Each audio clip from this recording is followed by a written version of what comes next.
That'll do. Okay, greetings everyone. It's Michael Anastasiadis here, mortgage advisor from Bosanoff Mortgages, here with my favourite KiwiSaver man, Rupert.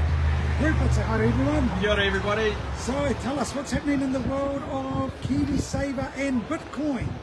Well, we'll start off, KiwiSaver, probably one of the best years you're ever going to have in KiwiSaver, to be honest.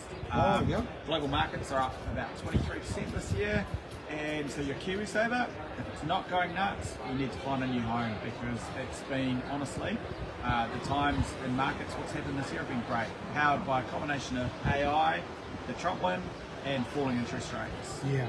And then for us, you then bring across the Bitcoin piece. With the Coda KiwiSaver, you can also invest 10% of your KiwiSaver into Bitcoin. And of course, our Bitcoin fund is up about 140% over the last 12 months. But that's because Bitcoin's gone absolutely gangbusters as well. Off the launching of the new ETFs in January this year, that brought a whole new set of buyers into this world. And then the second big shot up was in November 5th, with Trump win and the Trump presidency. He's made it very clear that he wants to see the US as the cryptocurrency and Bitcoin powerhouse.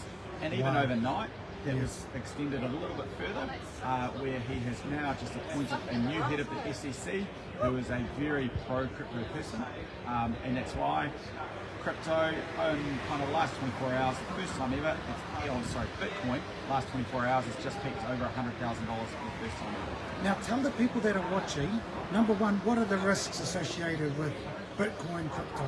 So look, Volatility? very volatile, so it's a small asset, lots of ups and downs. Look, if you're going to invest in Bitcoin, you have to expect that there will be some years that it falls by 50%, other years that it will rise by 100. But look, if it's at 100 today, I expect at some point in the next 2 years it's going to touch $30,000 again. So if you're going to invest in it, you need to be willing to see through that volatility. And key is make sure you're not scared. If you are going to go into it, make sure you're going into it for the right reasons. Do your own research, figure out why you think it's going to work. Don't just jump on the bandwagon because it's been a great asset in the past. And tell the people that are watching the difference between crypto and Bitcoin.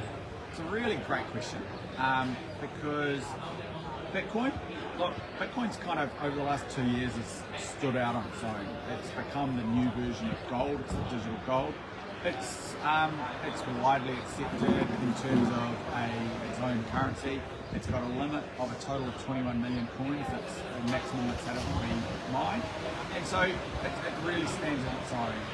Underneath that, the broader crypto market, to be blunt, you've got a whole lot of shit. You've also got some good stuff.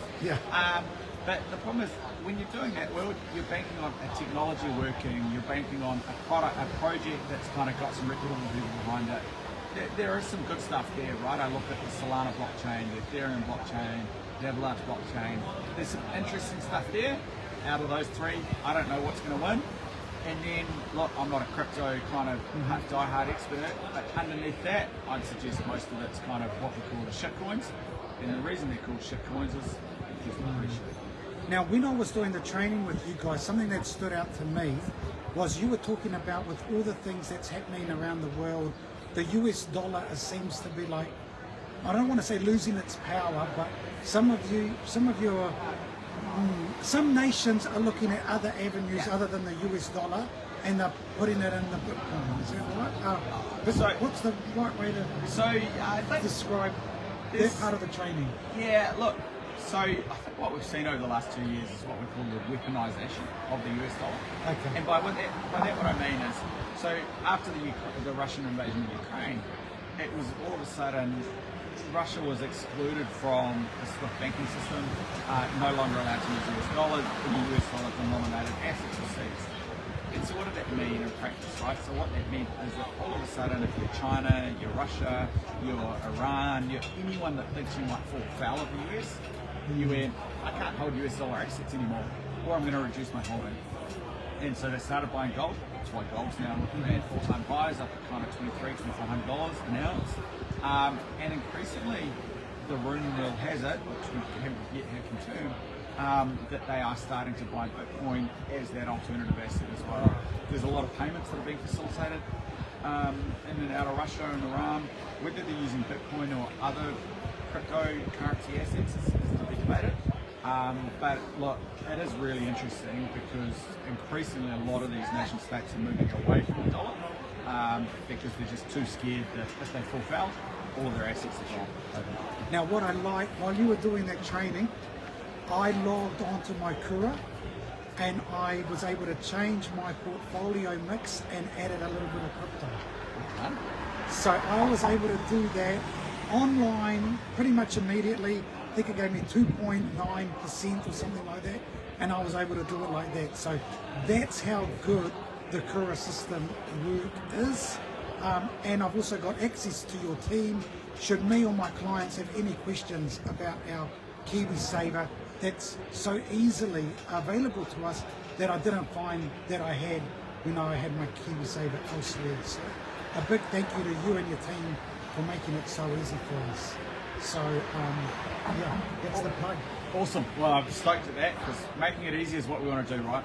At the end of the day, KiwiSaver is the largest investment most of you will ever have. For most people, it's still sitting in a bank. It's not a savings account. It's an investment account. Take control. Take charge.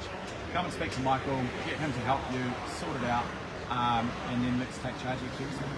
Thanks, Rupert. Thank you so much for your time. Thank you. Thank you for explaining that to us all. And yeah, if you know anyone that's thinking of wanting to get some Bitcoin into their KiwiSaver, feel free to reach out because there are options there for people. Anyway, guys, we'll leave you to it, and we're back live. I'm going to be back live tomorrow with the mortgage and interest rate update because I've got some news, but I'll give you that tomorrow. In the meantime, ka kite, have a good evening. Ka kite.